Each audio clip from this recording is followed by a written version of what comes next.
Hello and welcome to Theme Park Worldwide. In this video I'm going to be talking about my top 10 roller coasters. Now I always struggle to decide on what roller coasters belong in that top 10 as there's so many fantastic rides across the world. And as you know, I've visited a lot of different theme parks now and I've been an enthusiast for many years, and it's just something what changes all the time. But this video, as of January 2018, these are my top 10 coasters. Now I'm going to be talking about a few facts about these different rides, where they're located, when they opened, and also when I first rode on these attractions, putting it all together and talking about these 10 different rides in the video. So I hope you enjoy it. Let's kick straight in and start off with number 10 in the countdown.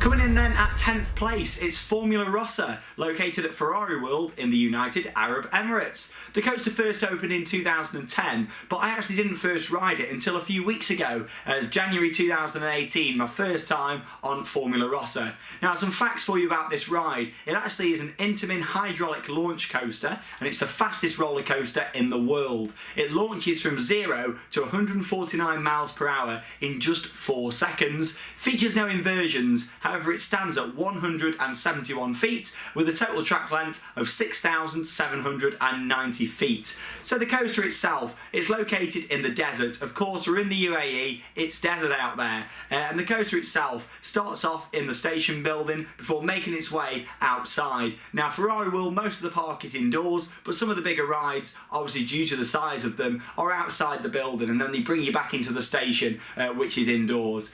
So with Formula Rossa, obviously the main thing about that ride is the launch, and that is why I rate it so highly. 0 to 149 miles per hour. That initial acceleration when you start off, I think it's like 0 to 60 in about 2 seconds, so that's nothing groundbreaking. But when you get about halfway down the launch track, it absolutely gets moving like no tomorrow. I've never seen a roller coaster like it, and the GForce on it is absolutely incredible as well. After that, it does make its way into a trim brake on the first hill, but you still get a little bit of airtime there, and then it makes its way just in a very simple layout really, completing a number of helixes, a few drops, before ending with a couple of camelback hills, again with some good airtime.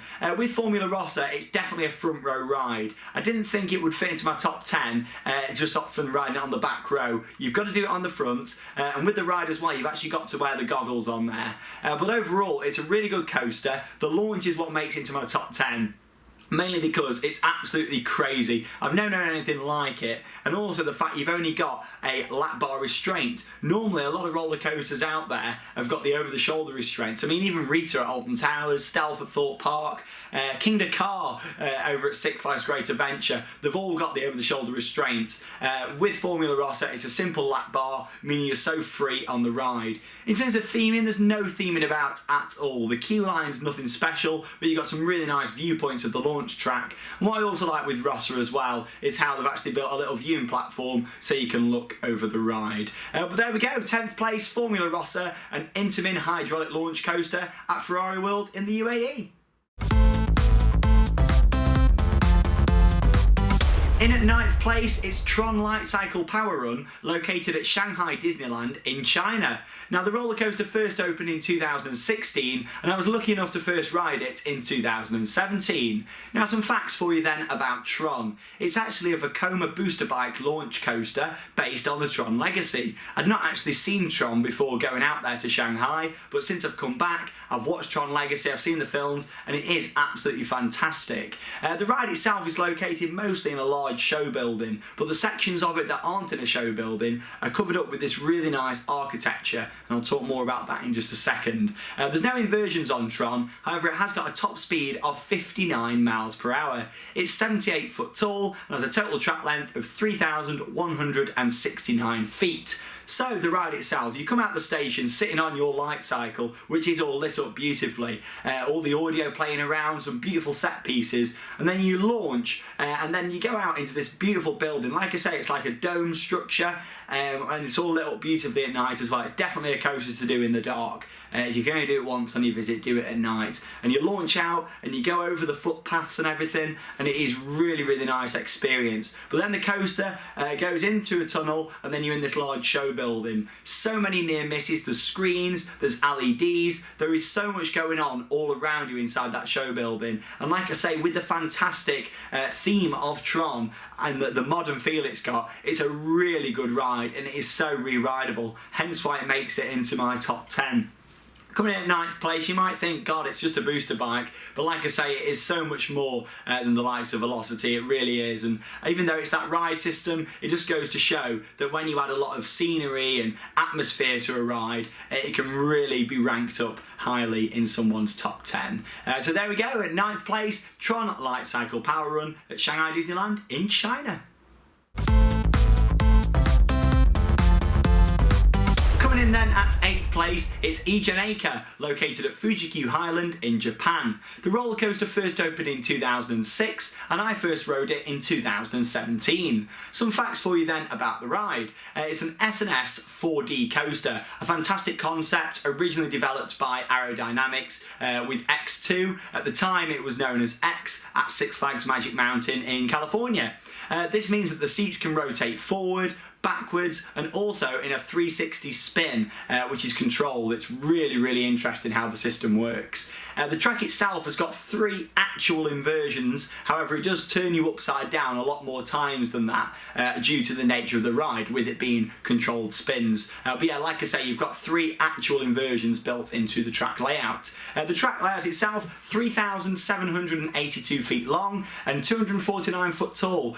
So yeah, it's a tall roller coaster. You don't realise actually, before I went out there, I had no idea that it was, well, nearly 250 foot tall. And walking into the park and seeing it sat there, it is a massive coaster, and of course, why do I rank it so highly? The ride itself, it reaches speeds up to 78 miles per hour, and when you think you're in this controlled system where you can spin around, you don't know what is going on, and you go up the lift hill backwards, and obviously the restraints on this are quite bulky. You don't feel very exposed on this coaster. You are, quite well locked in really. You can't move about much, which normally for me is a bad thing. I like to be on a coaster with a lap bar where you've got the freedom, you can turn around and things, but with this you start climbing the lift hill and you can see all the mountains all around you, all the Japanese mountains, and at that point I knew that this coaster was going to be great even before we got to the top. And then you get to the top of the ride, do a full 360 spin and go vertically down before making your way through the 3 inversions and spinning round. I have never known a ride to be so intense. Up to this date, it's definitely the most intense roller coaster I've ever been on, and it's also the most crazy roller coaster. Formula Rossa that came in at number 10, obviously that's a really intense ride with the launch, but this just kept going and going all the way to the end. And when you got to the brake run, I was actually feeling like, oh my God, I'm still alive after this thing.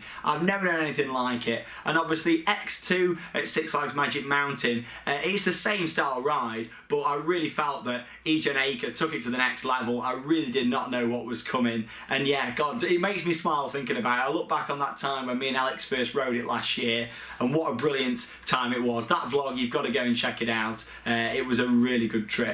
So there we go, in at number 8, Ijen S&S roller coaster located in Japan.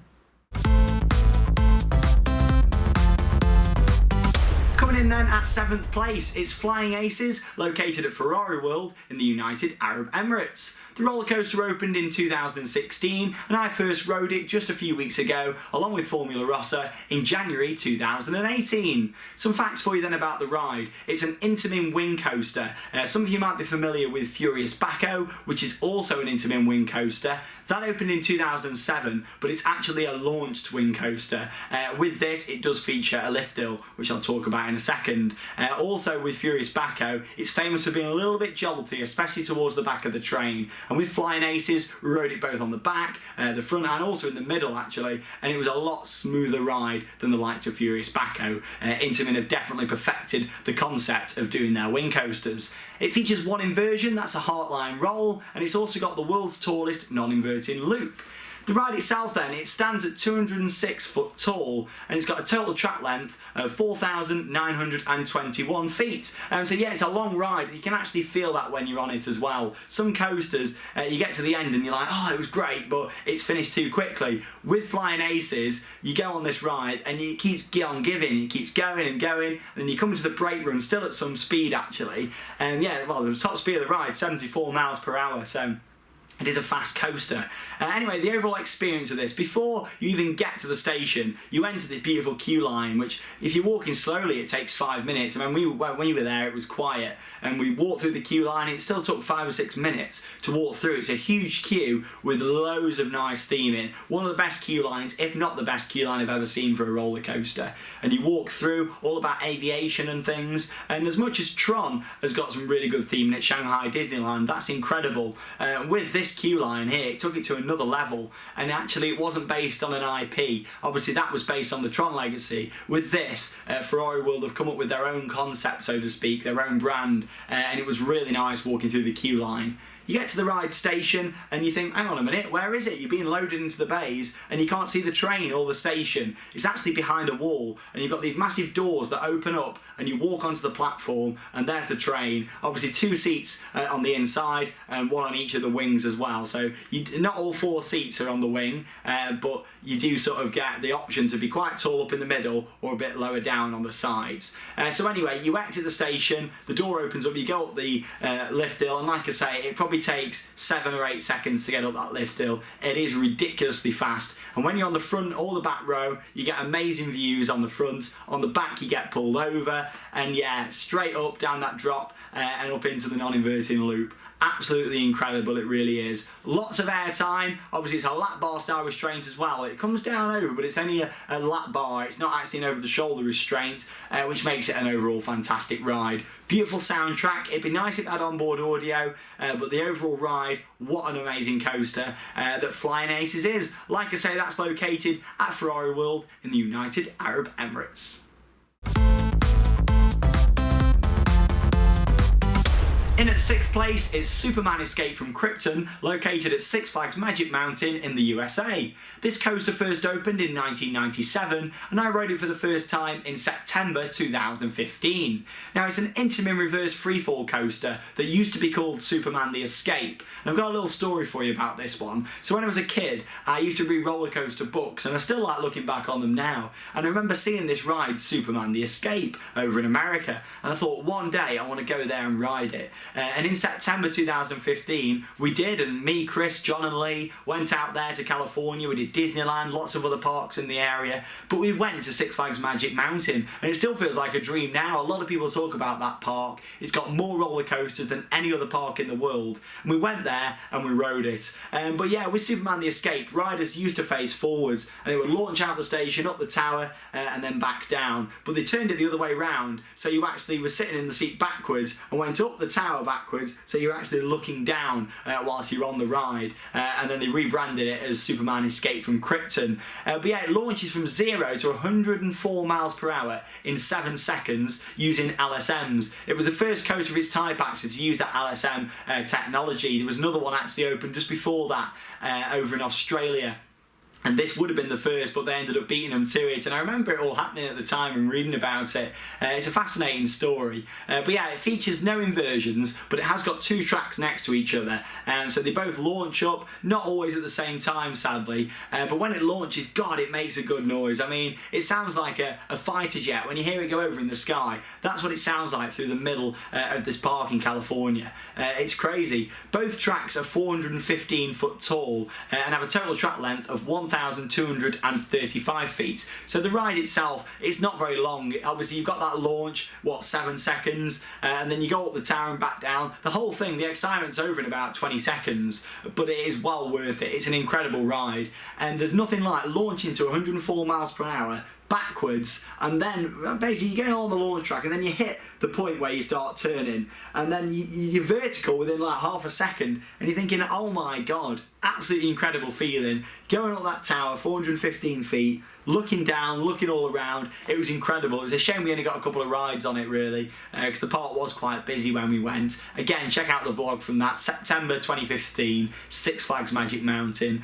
What a trip. But yeah, that ride, it might have lots of theme and things around. The station's quite nice, but with that, it's all about that backwards launch, and then it's hit. That's my favourite part of the ride, when you hit that first point when you start banking upwards. It's incredible, it really is. And it's one of them coasters you just got to get out there to go and see at Six Flags in California.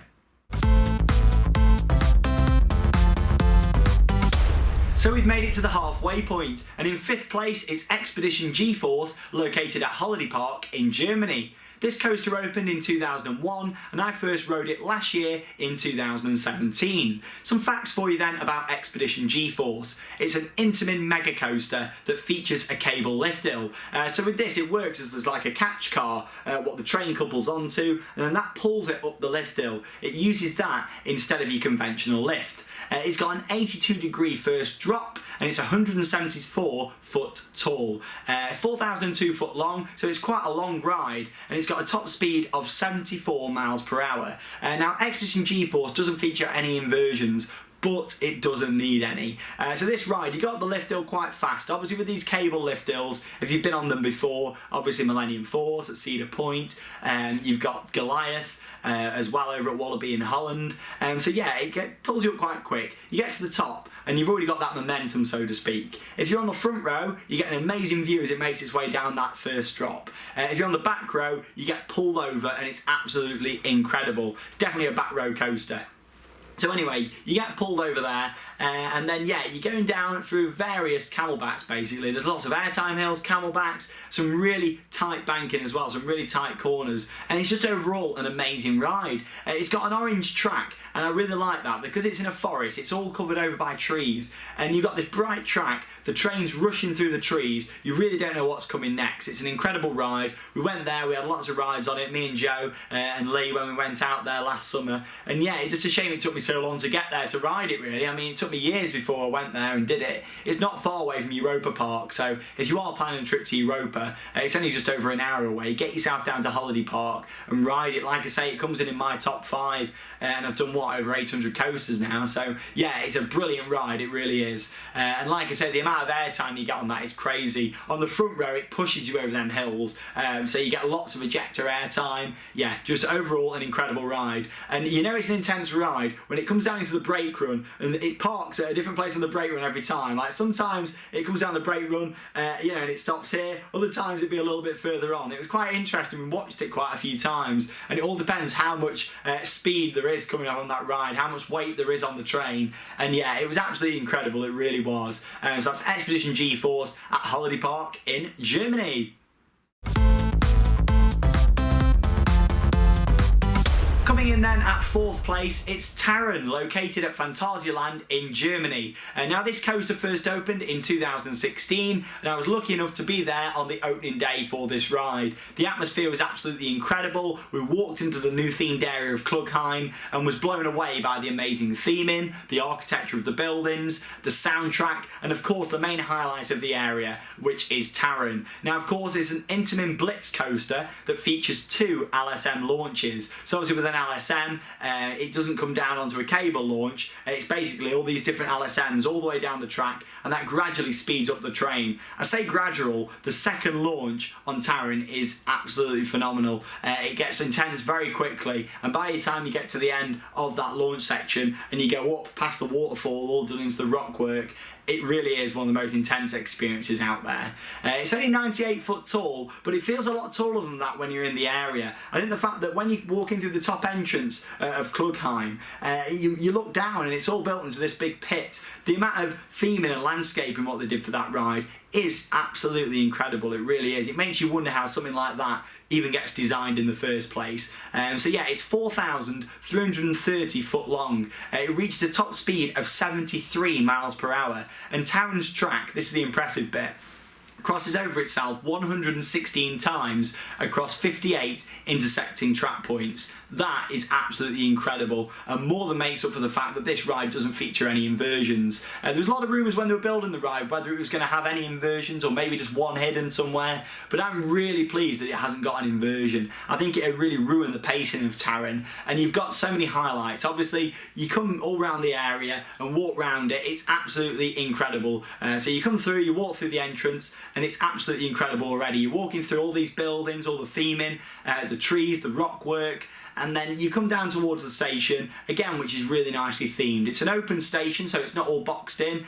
You can see outside at various places, and then there you go, you board onto Tarun. The trains on the Intamin Blitz coaster, fantastic. Obviously with Tarun it features just a simple lap bar, so you are really exposed. It's probably one of the most exposed ride vehicles there is going out there in the world at the moment, and the fact you're doing all these different elements and things, and you are banking at that sort of angle, if not more than that sometimes, especially when you go over the top section, you know, you're banking over like that. It's fantastic, it really is.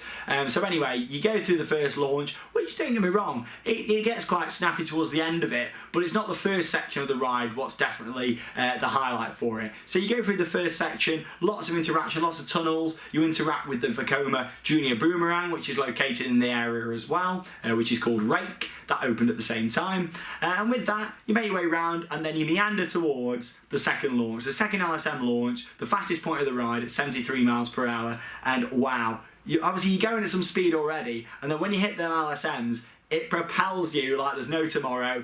The noise it makes is incredible, and then it takes you up to the left next to this waterfall, and depending on where you sat, normally on the left hand side of the train, you'll get hit in the face with a little bit of water, you know, and it's amazing, it really is. Takes you to the tallest point of the ride at 98 feet before making its way back down through tunnels and all sorts, meandering its way towards the brake run. With Tarun, when it hits the brake run as well, it's still got so much speed, it really has. An intense ride, the theming incredible. It's definitely got the best theming I've ever seen on a roller coaster, it really has. And walking through Klugheim, seeing all the rock work, hearing that beautiful music score developed by Imascore, one of my favourite people for producing theme park music. Yeah, it's an overall package, this ride. And some of the rides that I spoke about in this top 10, yes, they're not particularly heavily themed, but with Tarun, it ticks all the boxes for me. It's got the theming, the intensity, and a really good ride that Phantasialand operate perfectly, normally on a 4-train service as well. Get yourself out there to ride it. That's Tarun, the Intamin Blitz coaster at Phantasialand in Germany. So we've made it to my top 3 roller coasters as of January 2018, and in at third place it's Helix, located at Liseberg in Sweden. This roller coaster opened in April 2014, and much like Tarun at Phantasialand, I was lucky enough to be there for the opening day of the ride.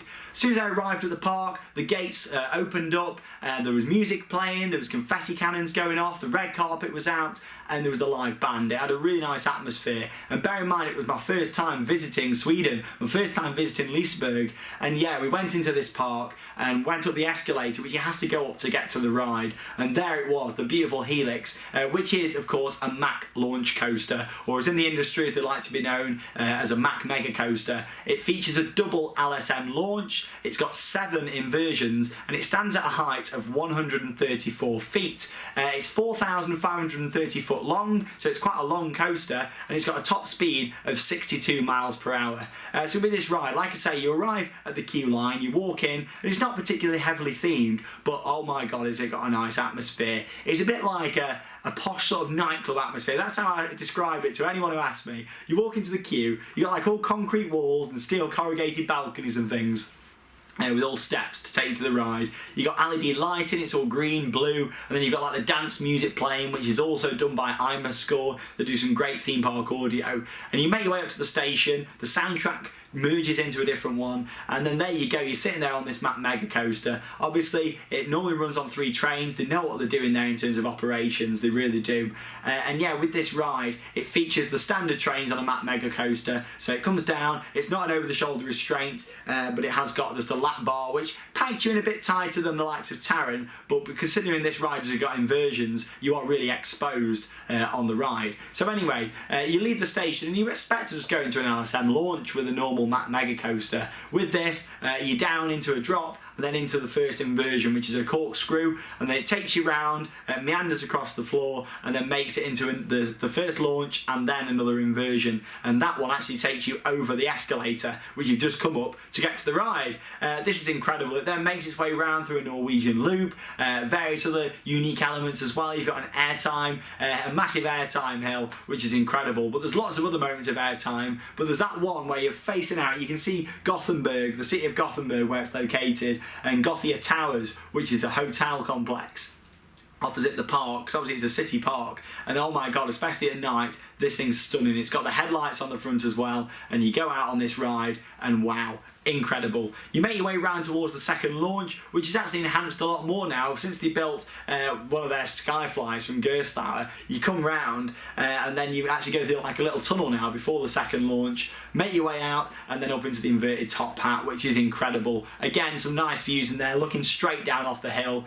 Incredible ride. It's got the final inversion as well, which I don't think is quite as good as the final inversion on Bluefire at Europa Park, but it takes you over it a little bit slower, meaning you get some great hang time and then into the brake run. With this, it's an incredible ride. It feels like it's going a lot quicker than 62 miles an hour as well, but the 7 inversions really play a big part in it. And for me, my favourite part of that ride is just sitting there in the station looking out and seeing all the houses and things a couple of miles away in the distance, and there you go, making your way around on this modern feel, this very cool Mack Mega Coaster. So there you go, in third place, it's Helix at Liseberg in Sweden.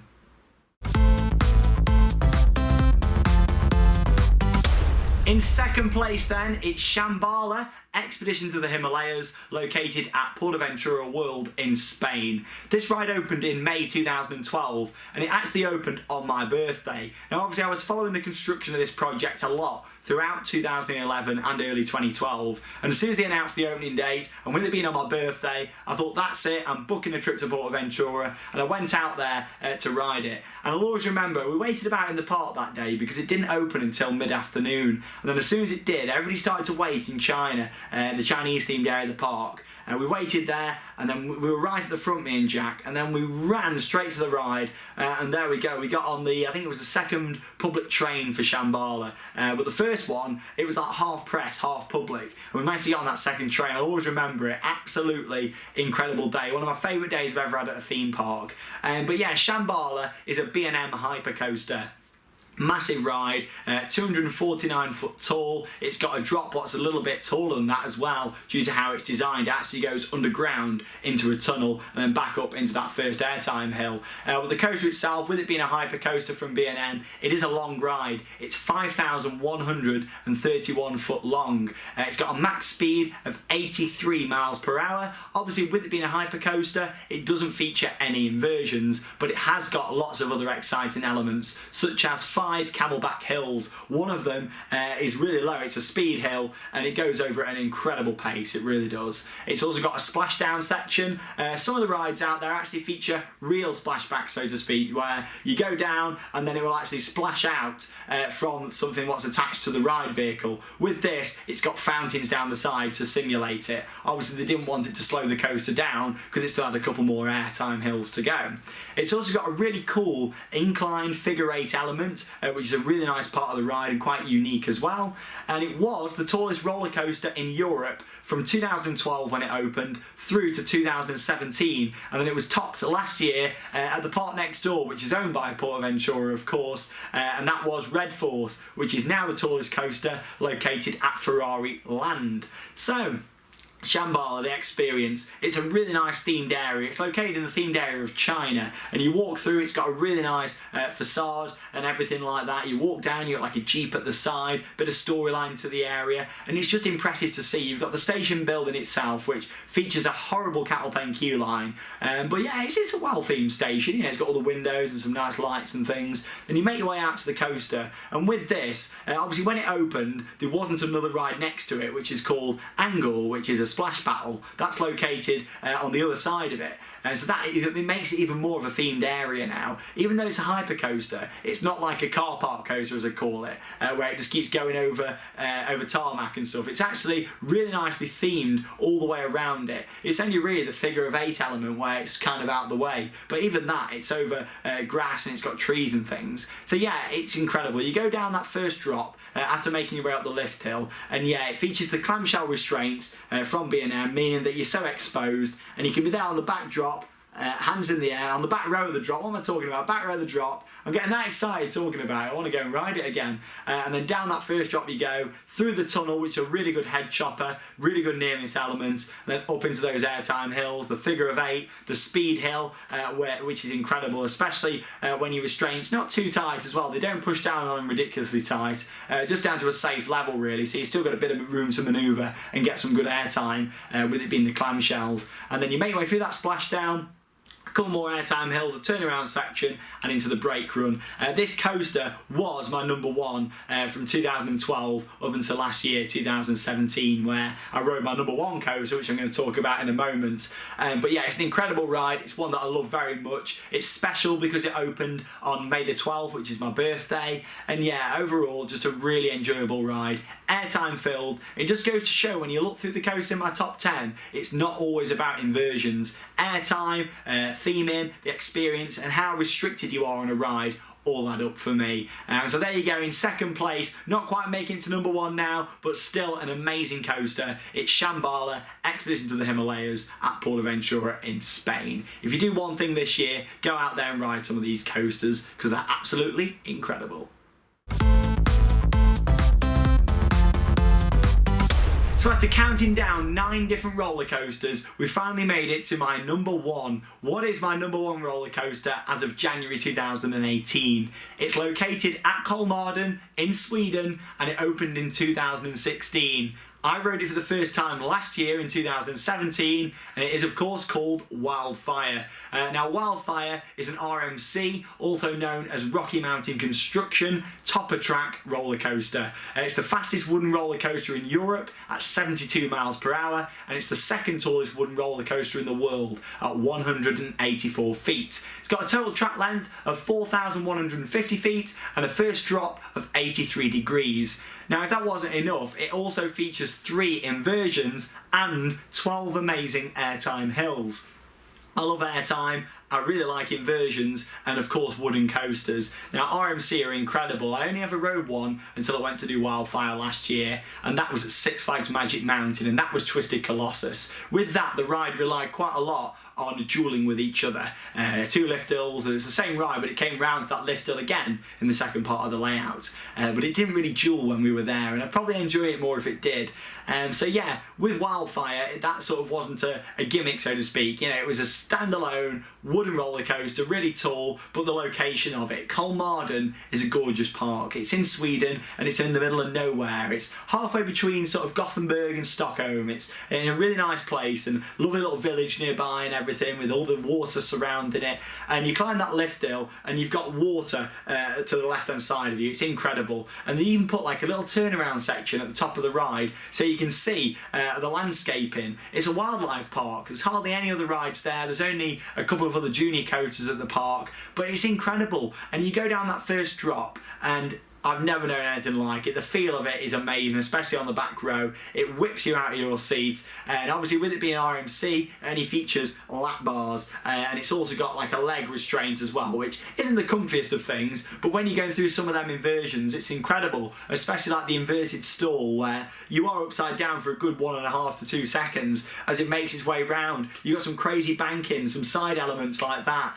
You've got some tunnels with some smoke effects in, some really amazing amounts of airtime, that much so I nearly went to grab to hold on. Normally on a coaster I'm like this, hands in the air all the way around. But yeah, it's an amazing ride, Wildfire at Kolmården, and it's one you've got to get out there and see. There's nothing better than seeing my first reaction to riding it, and that is of course in the vlog from September last year, when me and Alex, the milkman himself, went to go and ride on Wildfire at Kolmården. It's an excellent ride. Why do I love it so much? It's packed with airtime, it's got inversions, and it's also well themed. It's got like a sawmill theme to it. The station's nice, lots of little fixtures and different things. The queue line, you get some really nice shots of the ride. Not like it had a queue when we were there anyway.